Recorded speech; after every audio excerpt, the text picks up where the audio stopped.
ஆட்சி, இனி இல்லந்தோறும் இறையாட்சி.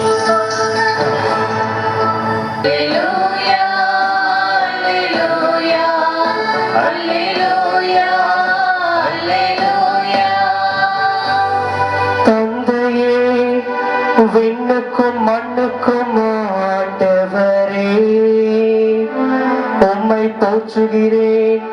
ஏனெனில் விண்ணரசின் மறைபொருளை குழந்தைகளுக்கு வெளிப்படுத்தினீர். அல்லேலூயா, அல்லேலூயா, அல்லேலூயா, அல்லேலூயா, அல்லேலூயா.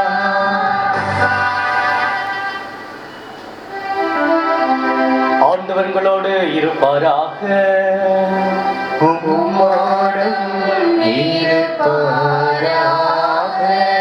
தூய மத்தேயு எழுதிய நற்செய்தியிலிருந்து வாசகம்.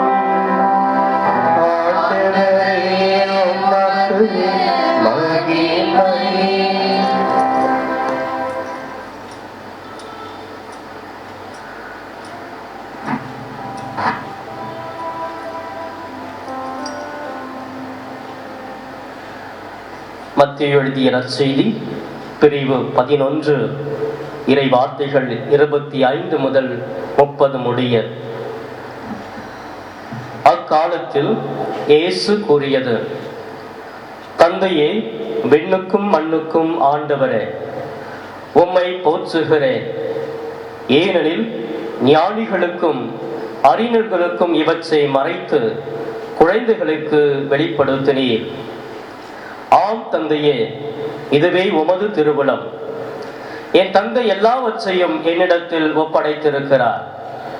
தந்தையை தவிர வேறு எவரும் மகனை அறியார். மகனும் அவர் யாருக்கு வெளிப்படுத்த வேண்டும் என்று விரும்புகிறாரோ அவரும் அன்றி வேறு எவரும் தந்தையை அறியார் என்று கூறினார்.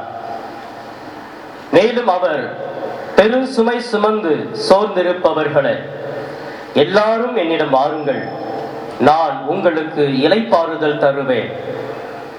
நான் கனிவும் மனத்தாழ்மையும் உடையவன். ஆகவே என் நுகத்தை உங்கள் மேல் ஏற்றுக்கொண்டு என்னிடம் கற்றுக்கொள்ளுங்கள். அப்பொழுது உங்கள் உள்ளத்திற்கு இளைப்பாறுதல் கிடைக்கும். ஆம், என் நுகம் அழுத்தாது, என் சுமை எளிதாயுள்ளது என்றார். இது கிறிஸ்துவின் நற்செய்தி.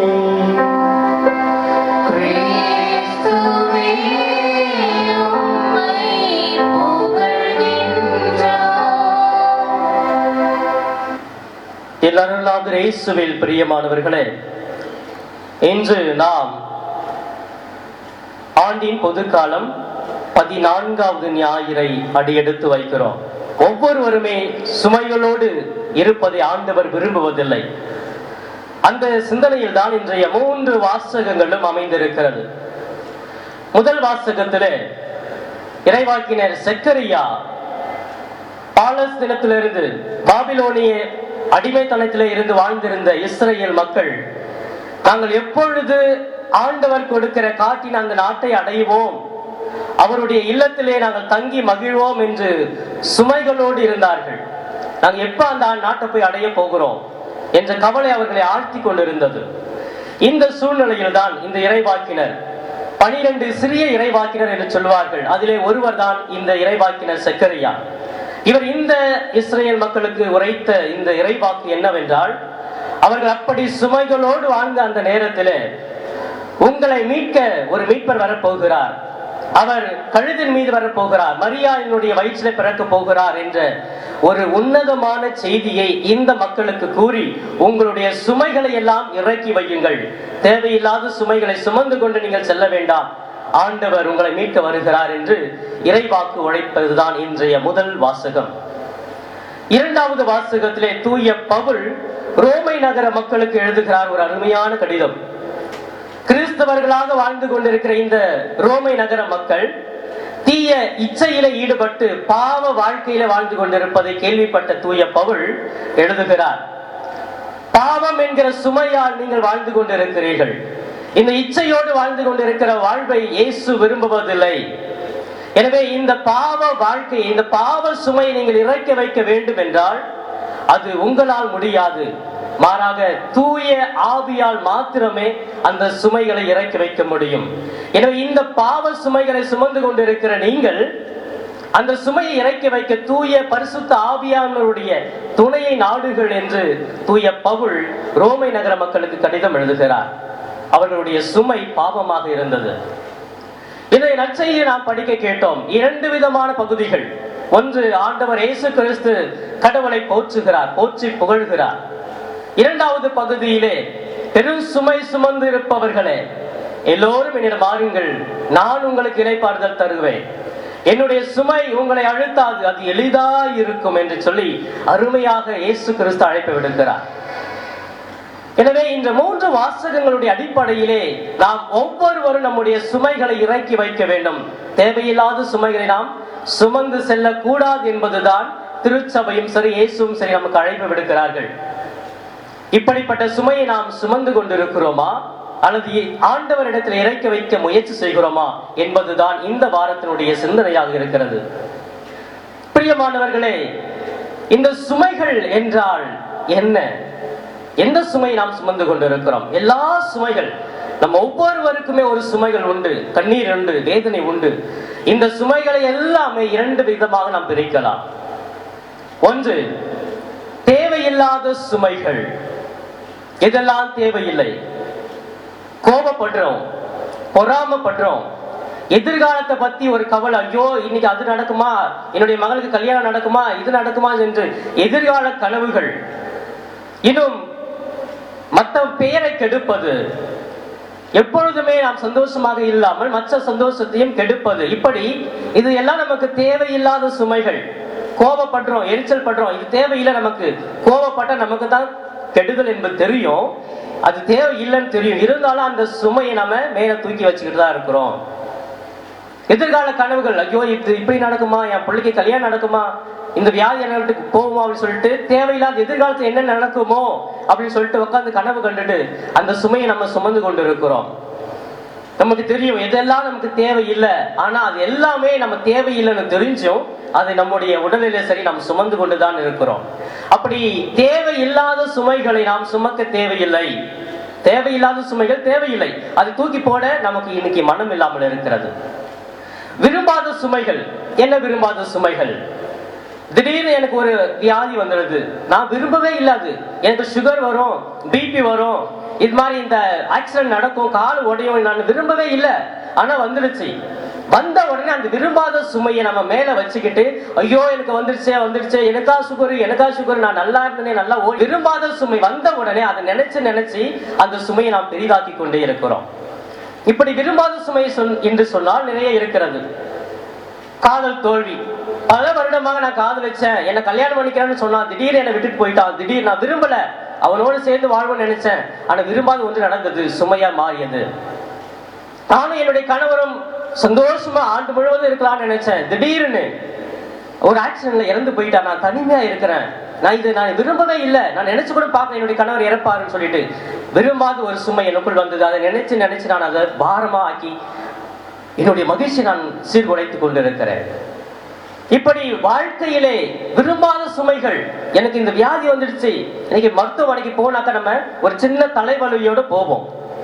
அங்க போயிட்டு நம்ம அது படுத்த உடனே, ஐயோ எனக்கு இந்த வியாதி வந்துடுச்சு, நான் படுத்த படுக்கை ஆயிட்டேனே, இனி என்னால் ஒண்ணுமே செய்ய முடியாது நினைச்சு எனக்கு நான் விரும்பாத ஒரு வியாதி வந்துடுச்சுன்னு சொல்லிட்டு நினைச்சு அந்த வியாதியானது பல மடங்கு அங்க பெருகி படுத்த படுக்கை அப்படியே இருப்பார்கள். மருத்துவர் கூட சொல்லுவார்கள், கவலைப்படாதீங்க, டென்ஷன் ஆகாதீங்க. இதுதான் டாக்டர்ஸ்லாம் சொல்லுவாங்க.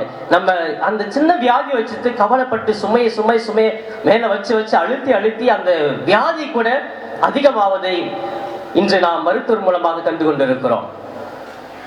பிரியமானவர்களே, இப்படி விரும்பாத சுமைகள் நமக்கு நிறைய இருக்கு. இன்னும் வேலை, ஒரு நல்ல வேலை போயிடுச்சு, எனக்கு ஒரே மகன் தான், அவன் இறந்து போயிட்டான், இதெல்லாம் விரும்பாதது. நம்ம நினைக்காத ஒன்று நடக்கின்ற பொழுது அதை நினைச்சு அந்த சுமையை நாம் பெரிதாக்கி கொண்டே இருக்கிறோம். அந்த சுமையெல்லாம் நாம் இறக்கி வைக்க முடிவதில்லை. ஐயோ என் கணவர் என்னை விட்டு போயிட்டாரே, எனக்கு யாருமே இல்லை, என்னுடைய மகன் என்னை விட்டு போயிட்டு எனக்கு யாருமே இல்லை, அதை நினைச்சு ஒரு தனிமையான ஒரு அறையில போய் உட்காந்துக்கிட்டு ஒப்பாரி வைக்கிறோம், அழுகிறோம். எனக்கு வேற யாருமே வேண்டாம், அவங்க தான் எனக்கு வேண்டும். இந்த சுமையை நம்ம மேல அழுத்தி வைக்க வைக்க நாம் மகிழ்ச்சியோடு இருப்போமா? இல்ல, இன்னும் சுமை அதிகமாகும். இப்படி விரும்பாத சுமைகளை நாம் சுமந்து கொண்டிருக்கிறோம். ஆண்டவர் இயேசு இன்னைக்கு அழைக்கிறார், என் அன்பு மகனே, என் அன்பு மகனே, வாங்க, என்கிட்ட வாங்க, உங்களுடைய சுமையெல்லாம் என் மேல சுமத்துங்க. இன்னைக்கு நம்ம சுமைய எனக்கு தான் வேணும், என் கோபம் எனக்கு வேணும், இந்த வியாதி எனக்கு வேணும், இப்படி நான் என் கணவருடைய இழப்பு பத்தி ஒவ்வொரு நாளும் கண்ணீர் வடிக்கிறேன், எனக்கு வேணும் அப்படின்னு சொல்லிட்டு எல்லாத்தையும் வேணும் வேணும்னு சொல்லிட்டு சுமையை நம்ம சுமந்து கொண்டு இருக்கிறோம். அதை இறக்கி வைக்க நாம் இன்னைக்கு முயற்சி செய்வது கூட கிடையாது. பிரியமானவர்களே, கத்தோலிக்க திருச்சபையில வாழ்ந்து கொண்டிருக்கிற நாம், ஆண்டவர் ஒரு அருமையான அழைப்பு கொடுக்கிறார். நீங்க எதை பத்தியும் கவலைப்படாதீங்க. தேவையில்லாத சுமைகள் உங்களுக்கு தேவையில்லை. விரும்பாத சுமைகளை பத்தி நீங்க நினைக்காதீங்க, அது உங்களுக்கு தேவையில்லை. அது எல்லாம் என்கிட்ட கொண்டாந்து போடுங்க. பெரும் சுமை சுமந்து சோர்ந்து இருப்பவர்களே, எல்லோரும் என்னிடம் வாருங்கள் என்று அருமையான ஒரு அழைப்பு. அந்த சுமையெல்லாம் என் மேல போடுங்க. இதைத்தான் நாம் திருவெளிப்பாடு 55ஆம் அதிகாரம் 22வது வசனத்திலே படிக்கிறோம். உங்களுடைய சுமைகளை, கவலையை என் மீது போட்டு விடுங்கள், நான் உங்களுக்கு ஆதரவு கொடுப்பேன், உங்களை ஆதரிப்பேன் என்று ஆண்டவர் அழைக்கிறார். அவர் மேல சுமையை போட்டுங்க. நமக்கு தேவையில்லை, இது எல்லாம் தேவையில்லாத ஒரு சுமை, அவர் மேல போட்டுங்க, அவரை நம்மை தாங்கிக் கொள்ளுவார். அதுதான் ஆண்டவருடைய அழைப்பு. எசாயாவினுடைய புத்தகம் 55ஆம் அதிகாரம் 24வது வசனத்தில் நாம் படிக்கிறோம், உங்களுடைய துன்பங்களை எல்லாம் அவர் சுமந்து கொண்டார். உங்களுக்கு என்னென்ன துன்பங்கள் இருக்கிறதோ அது எல்லாம் கடவுள் சுமந்து கொள்ளுகிறார். இப்படி கடவுள் நம்மை அழைக்கின்ற பொழுது நாம் ஏன் தயங்க வேண்டும்? நாம் ஏன் இந்த தேவையில்லாத சுமைகளை சுமந்து கொண்டு இருக்க வேண்டும்? ஆண்டவரிடத்தை இறக்கி வைப்போம். ஆண்டவர் இருக்கிறார். அவர் இருக்கும்போது நம்மை படைத்த கடவுள் தெரியும். இந்த சுமையோடு வாழவே ஆண்டவர் விரும்புவதில்லை. நாம் ஒவ்வொருவருமே மகிழ்ச்சியோடு வாழ வேண்டும் என்றுதான் ஆண்டவர் விரும்புகிறார். மகிழ்ச்சியோடு இருக்கணும், சந்தோஷமா இருக்கணும் அப்படின்னு சொல்லிட்டு ஆண்டவர் விரும்புகிறார்.